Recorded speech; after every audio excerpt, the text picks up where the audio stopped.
Greetings, fam. I welcome you all to Norwin Podcast Show. I go by the name Daybreak, and I am your normal host. So then I have a guest here who goes by the name Honorable Francis Koji. And then on this section, we are coming to discuss a very interesting topic. So over the week, we had we've seen these videos popping on our FYP that teachers are engaging these kids somewhere. Some are minor and then some are also of age 18, 19. Probably the law of Ghana speaks that when a child is of age, which is 16 years and above, she is good to have sex. That is it. 18 or 16. It's 16. Marriage is 18 and sex is 16. So I'm correcting you today so that you have it in mind. All right.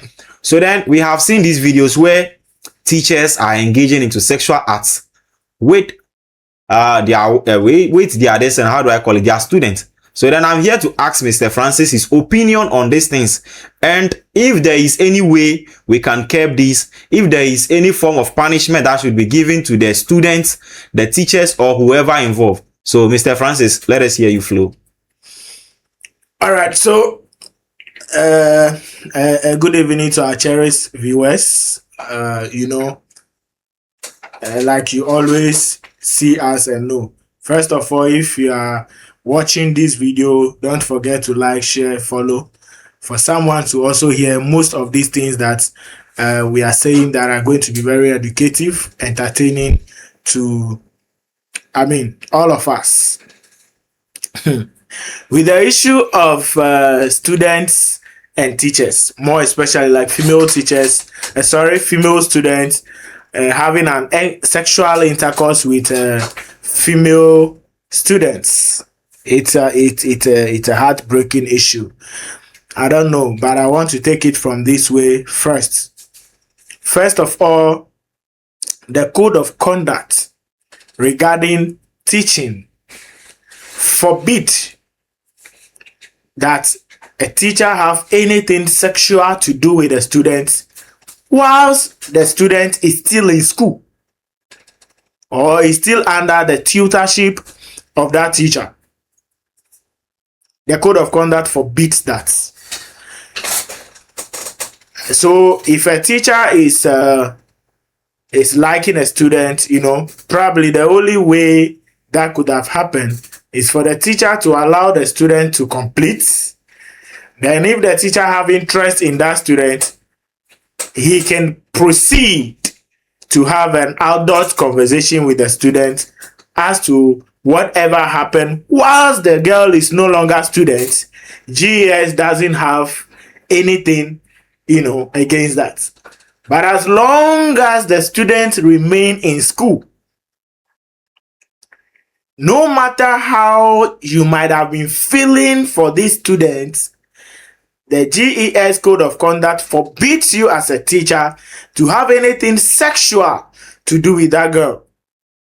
But it has become a very common thing, today, more especially with the issue of male teachers having sex with female teachers. It is not a new stuff actually, because of social media. That is why we are seeing... Point of correction. We are talking about male teachers and female students. Yes. But you did mention of female teachers. No, I'm saying male teachers and female students. Students, all right. Yes. That's okay. So male teachers and female students. That's fine. Like I was saying, it is not a new thing. It has been there way back ages.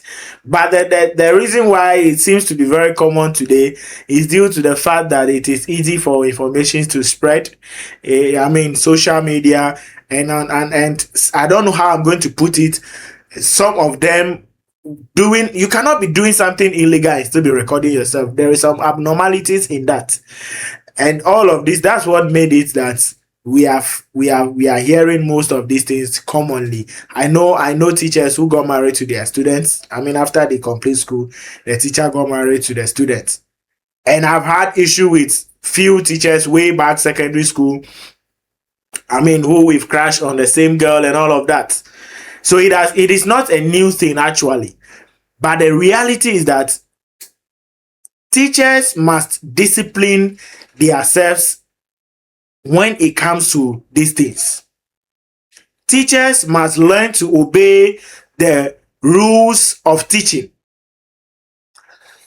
You know, to avoid all of these things, it will all come from the teachers, regardless of the fact that, Charlie, the kind of girls we have in school these days.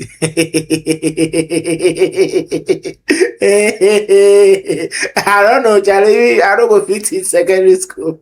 It's a serious matter. Because see, a student girl can come to a teacher. You know, I have few friends who are teaching in the secondary school. Student girl will come to a teacher and be like, "Oh, say, why have you been seeing me like a little girl? Do you think I cannot do it?" You know, stuff like that. I don't know if it's the upbringing of the parents from home or whatever. The teachers are being highly tempted. And sometimes you'll be forced to violate the rules. Because temptations, we are human. As long as we are talking about the code of conduct, we are humans. So we will deal with the issue first from parenting. Parenting. How are these children being trained? You know, if these children are being given the opportunity to do most of these things way back at home, when they come to school, I mean, some of these teachers are well good looking and all of that. Some are very young.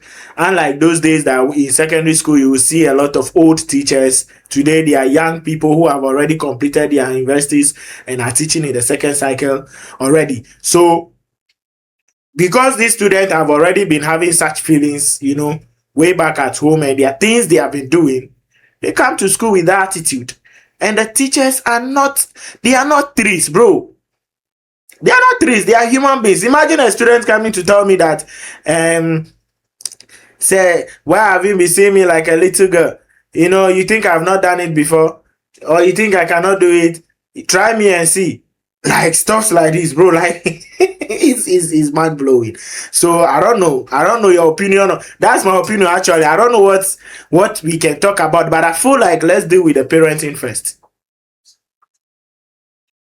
Okay, so if this is the case, then I think it is time we advocate, mount a stage, and educate the parent on certain things.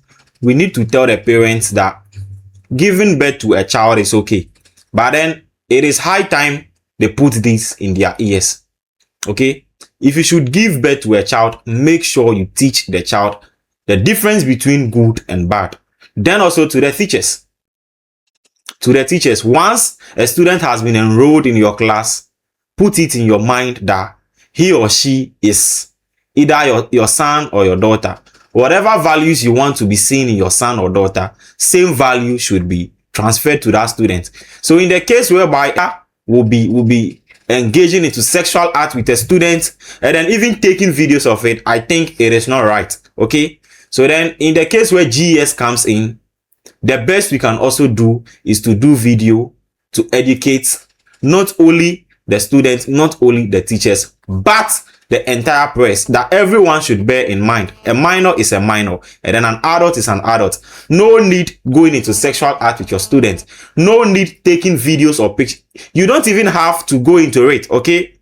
Even if the person is of age and you think you are interested in the person, why then can't you wait for the person to complete? When the person is out of school, then you take it out from there. But once the person is still in your class, the person is still under GES, the person is still enrolled in school, especially the senior secondary cycle, I think there is no need for us to talk about this.